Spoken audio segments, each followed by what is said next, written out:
Hello and welcome to Season 8 of the Gaming Backlog Book Club. We just wrapped up Season 7 recently, a few weeks ago, about Fallout 4, and even started up a side quest season about Hades, with less of a time constraint and more flexibility in the meantime, which is fun so far. But after our couple-week break, we're back to begin one of our normal week-to-week seasons. This season, we will be playing Final Fantasy VI. But first, Alex, what have you been playing since finishing Fallout 4 and a bit of Hades? I finished Final Fantasy X Ooh. and I loved it. So I'm excited actually. So I'm still in the Final Fantasy mind. So I'm excited to start up 6 here. But yeah, I finished Final Fantasy X and I really enjoyed it. Really enjoyed it. So that was one of just my personal backlog games that I had never got to. So 10 is a good one. Yeah. 10 is definitely a good one and Waka, has some infamous moments and some good characters. Yeah, I really like all the characters. I similarly felt that I should probably wrap up the JRPG that I was playing before starting another JRPG, so I many hours into Persona 5 Royal, and it was great. Definitely what you'd expect or what you'd hope for out of a modern JRPG. Obviously, the school day-to-day life elements are a bit polarizing, but I enjoyed it enough, and the combat is intriguing. The art style, I think, is what really got me going, and the music. The acid jazz music in that is fantastic. But hey, Final Fantasy, this really kind of brings me back to middle school, before middle school. One of my first kind of primary gaming genres, I suppose. So, for background, if you aren't yet familiar with the Final Fantasy franchise or the setup of Final Fantasy VI specifically, Final Fantasy is an anthology series of video games where, with a few exceptions, every numbered entry in the series is completely separate from the rest of them, story-wise. But there are some shared elements, with certain job or character classes almost always available, like black and white mages for attacking magic and healing magic. There are a lot of other classes in that sense. Certain creatures and enemies always showing up in some kind of format, like the chocobos, which are giant yellow rideable emu-sized animals, cactuars, which are anthropomorphic cacti, moogles, which are kind of like half teddy bear, half pixie things with wings and antenna, and many more. They're out there in terms of design, but definitely fun. You can also summon gigantic assist attacks that do crushing damage, usually an option in most of the Final Fantasy games, and a lot of the summons look different but have the same name. There's a lot of repeating, and well, they have the same name of the actual summon itself, but whatever the summons are called is usually different in between each game. And while the settings can vary wildly from high fantasy to dark fantasy to medieval era to steampunk era to futuristic technology era, a lot of the same themes run throughout. This series has been around since 1987, originally releasing with Final Fantasy I on the NES, and continues on to this day. What was it, a couple years ago? Final Fantasy 16 came out? Yeah, it was a few maybe years ago now. A year or two ago.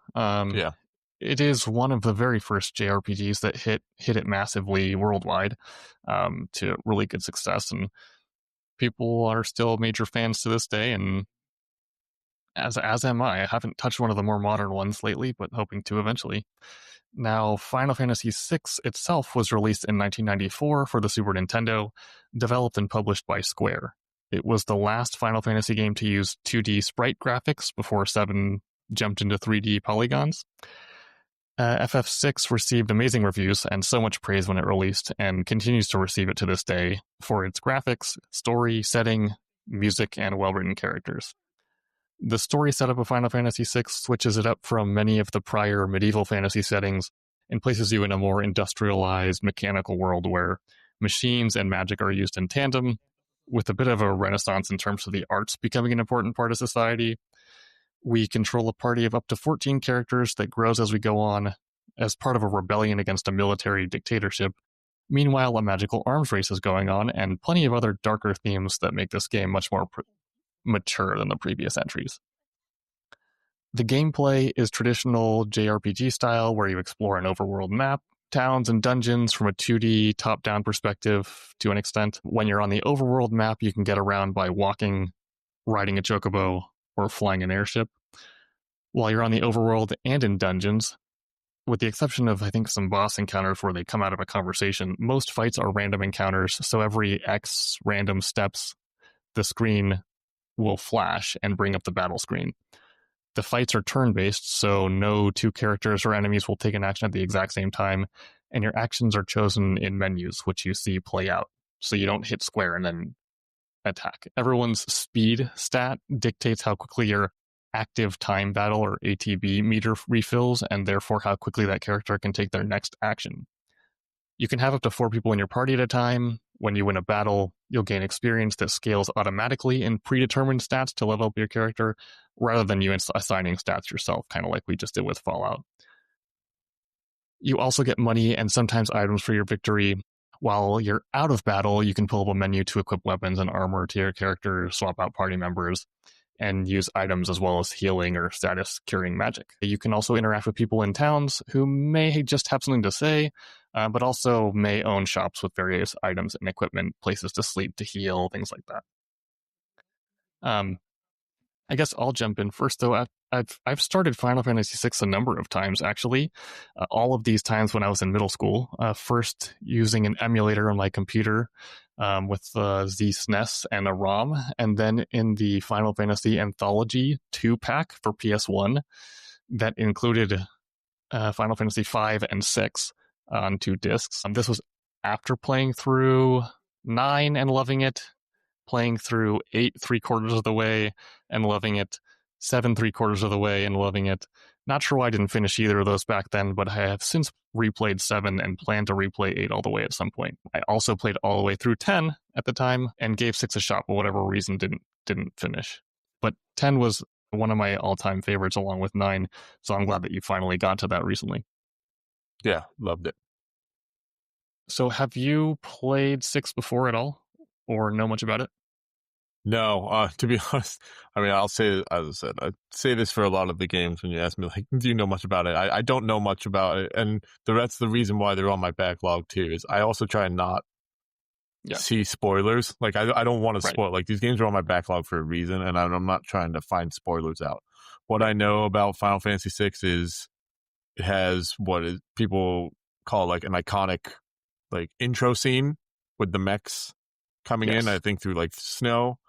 I know Terra is one of the main characters, if not the main character for the game. And I really just found that out recently because for the Final Fantasy Magic crossover, she was one of the commander decks. So on the bottom of the cards, it says like what Final Fantasy they're from. So I was like, oh, okay. So she was from 6. I was like, okay, well, and I knew that we were going to have that as a thing down the road. So I was like, okay, well, I'm excited to play with Tara Bramford here when we get to 6. Didn't know the last Other name. Other than that, I also heard that the soundtrack is phenomenal. The soundtrack. I mean, most Final Fantasy games, the soundtrack is great, but I've heard for this one that it's really good. So yeah, but I don't know much of the story. Yeah. And I mean, I didn't want to spoil it, so it's a good call. Yeah, I mean, outside of I think over the years, of course, because I had that Final Fantasy Anthology 2-pack, and I also had a Final Fantasy Chronicles, I think it was called, 2-pack for PS1, which was Chrono Trigger on one disc and Final Fantasy 4 on another. Yep, I had those as well. Actually, I still have them. Yeah, so do I, actually. It was, for whatever reason, I kept a bunch of PS1 games and not later generations. But I know, so one of the weird things about Final Fantasy in North America that I found out about when I first played a bit of Final Fantasy VI is that 6 was released as Final Fantasy 3 in North America because only 1, 4, and 6 had been released here at the time. Eventually, once 2, 3, and 5 arrived, then every future release of Final Fantasy VI in North America was titled Final Fantasy VI. So it's a bit confusing. Even it has different cover art where it's more of a, as we were just talking about, a Moogle floating in the dark background, and that's really it. Yeah, it's not nearly as cool as the Japanese. It's not as cool as the Japanese original cover art, which was the cover art on the Final Fantasy Anthology, jewel case back in the day. And is the most iconic, art image of the game. It is obviously still regarded as one of the best Final Fantasy games ever, if not the best. 7 supposedly in the zeitgeist gives it the run for its money, but a lot of people still prefer 6. I know about the main villain named Kefka, who I think is a clown or a jester of some sort. Supposedly is a psycho. I just know that and nothing else about it, but he as a character is consistently rated as one of the best game villains ever, even after all these years. And I really just can't wait to finally go all the way through. Yeah, I'm very excited to play this all the way through. Well, as I've never even started, so I'm just excited to get in it, learn the whole story, see again. I've seen that the title screen, but excited to just see Yeah. the title screen again, listen to the fantastic soundtrack, and work my way through Final Fantasy Yeah. 6 here and enjoy this whole story. Yeah, and you know, I've been wanting to go back and replay 8 to finally finish it. I'm curious about 15 that was free with PlayStation Plus collection. 16 looks interesting enough. And then 7 Remake and 7 Rebirth have come out in the last few years, but 6 takes priority in my backlog of Final Fantasy games. So, you know, here we are. The nice thing with a game this old is that there are a lot of different ways to play it. Are you going to be playing the Pixel Remaster version? So this is I have multiple ways that I could play this. I have the Final Fantasy, I guess it would be the Final Fantasy 3 or the original cartridge for Super Nintendo, which I could play on my analog Super NT.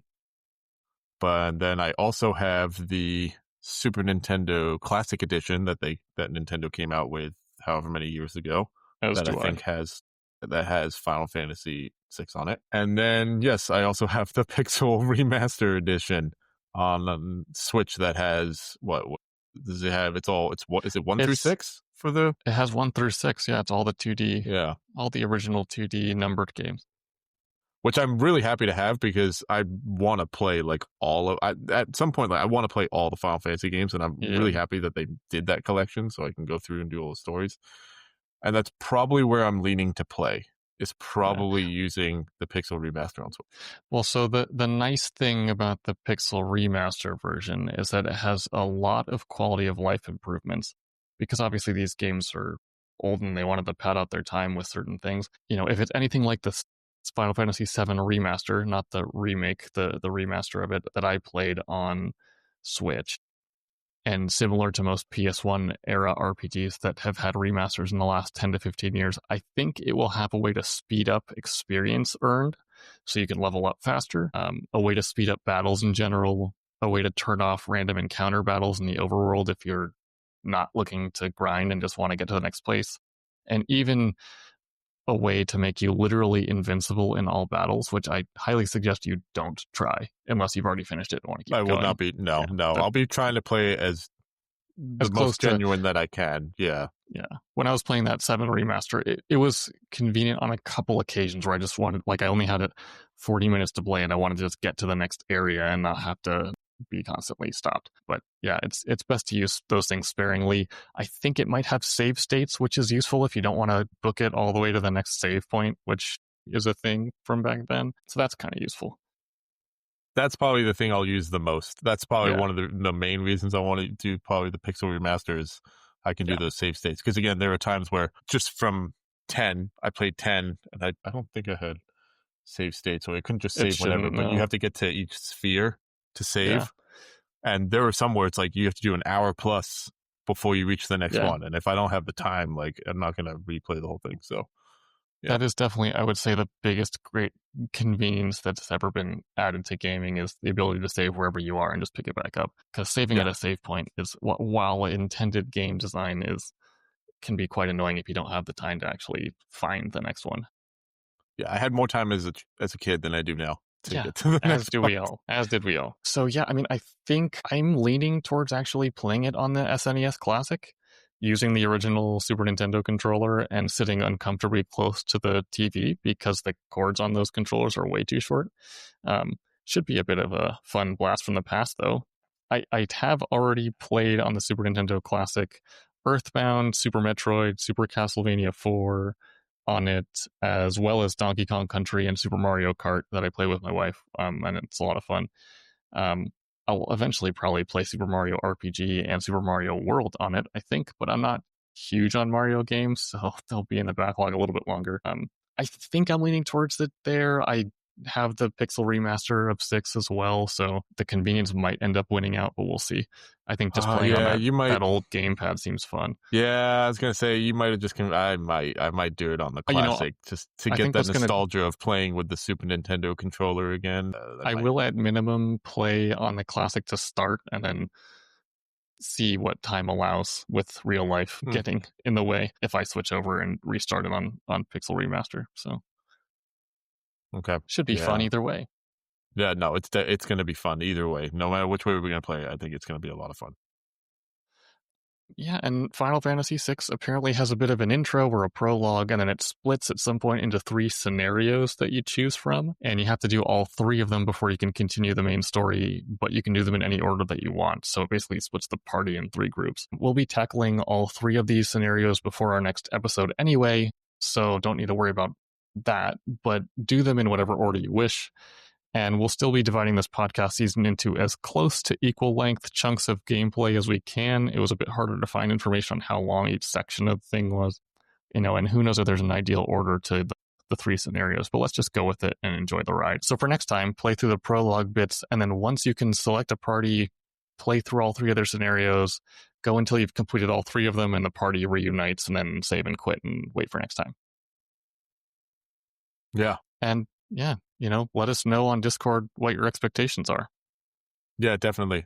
We're both very excited to start this up and play fully through it, and we hope you're excited to join us on this journey as well through Final Fantasy VI. If you've never played it before, or if you have and you've really been itching to get back into it, I mean, Final Fantasy is now's the time. Final Fantasy is such a big world, so there's so much to do in all the games, and if you just had any itch at all to play any Final Fantasy, if you have time right now, play 6 with us. So we're very excited. So yeah, thank you all for listening. We're curious to hear your thoughts. Let us know. Yeah, we definitely are. So yeah, so thanks for listening, and looking forward to hearing everyone's thoughts on the game and following us along. Thanks. If you want to follow along and discuss our playthrough of many games on the Gaming Backlog Book Club podcast, please give us a follow on your podcast platform of choice: Spotify, Apple Podcasts, iHeartRadio, Pandora, Amazon Music, or Pocket Casts, as well as our Discord and Instagram under the same name. Thanks.